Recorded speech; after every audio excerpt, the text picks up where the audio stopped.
Handa ka na rin ba sa big event na magaganap ngayong Sunday?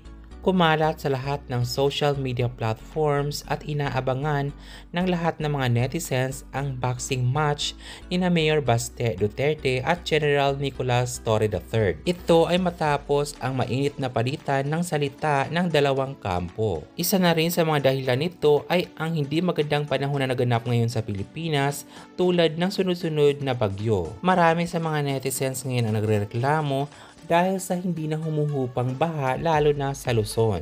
May kanya-kanya namang kwento si Mayor Baste at si General Torre hinggil sa masamang panahon.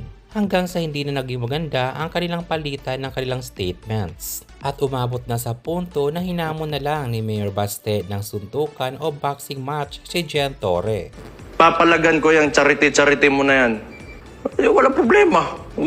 If it will answer the... Pagkatapos ang kumalat na balita paghamon ni Mayor Baste kay Gen Torre ng boxing match, kumalat din sa social media ang kanyang video na nag-i-ehersisyo ng boxing.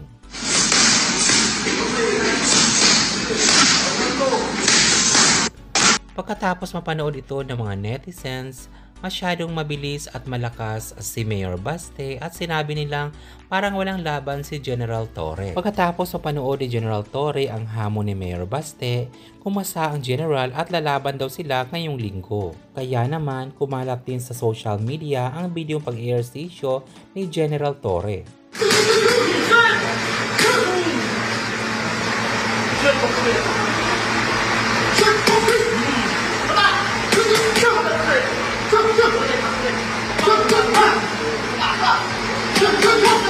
Pagkatapos mapanood ng mga netizens ang video ni General Torre sa kanyang pag-ehersisyo at paghahanda sa kanyang boxing match, tila hindi nagustuhan ng mga netizens ang kanyang performance. Ayon sa mga netizens, mahina ang laban ni General Torre sa boxing match laban kay Mayor Baste Duterte.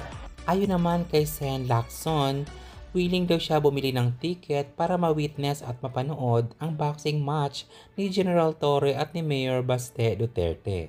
At ayon sa mga netizens, para magkaalaman na kung sino ba talaga ang mananalo, sana matuloy nga ang boxing match ni na General Torre at Baste Duterte na gaganapin sana ngayong Sunday. Napaka-relevant para naman ng boxing topic na ito pagkatapos ng boxing match ni Senator Manny Pacquiao sa US. Kung matutuloy nga ang pinag-uusapan nila ngayong boxing match na magaganap ngayong Sunday, sino sa palagay mo sa kanila ang mananalo at sino ang papaboran mo?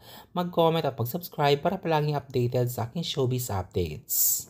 Thank you so much for watching!